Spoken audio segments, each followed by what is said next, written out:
Law enforcement agencies across the country on high alert, warning about an elevated terror threat here at home during this conflict with Iran. Jewish communities in particular are increasing security after the attack at a Michigan synagogue last week. Fox's Amalia Roy joins us now with more on the steps Jewish leaders are taking to keep their own community safe.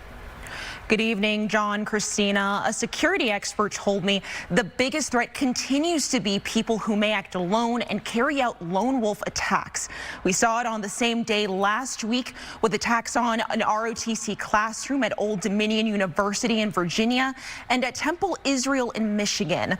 Security continues to be a constant presence at synagogues across the country. And one Jewish nonprofit I spoke with explained their efforts to keep their community safe. Strike!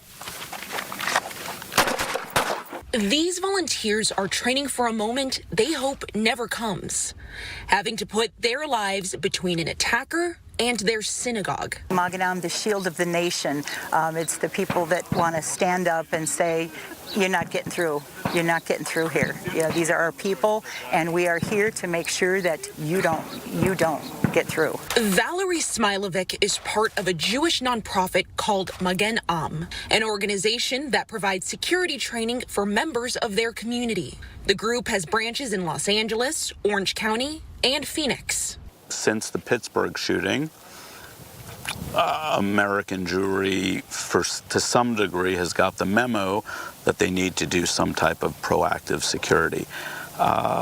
It's about 7 years ago, and we kind of started it as an ad hoc organization. Jewish organizations say they've seen a spike in online threats since the U.S. and Israel started striking Iran. And last Thursday, a man armed with a rifle and fireworks rammed his truck into Temple Israel synagogue in Michigan. Law enforcement praised the security team there for responding quickly. But experts are also trying to spot warning signs online before someone attacks. So the only way to be able to actually stop these attacks is to be able to get to these actors before they pivot outward. And as far as where law enforcement is at with that, they're very, very blind right now. Ian Turner leads the Phoenix branch of Magen.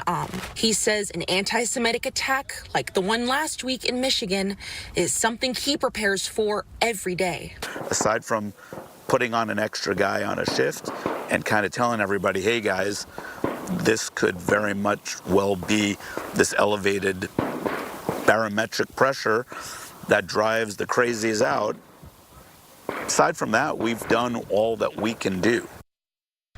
The FBI still has not revealed an exact motive in last week's Temple attack in Michigan. However, the Israeli military says the suspect, Ayman Mohammed Ghazali, is the brother of a Hezbollah commander killed earlier this month in an Israeli airstrike in Lebanon.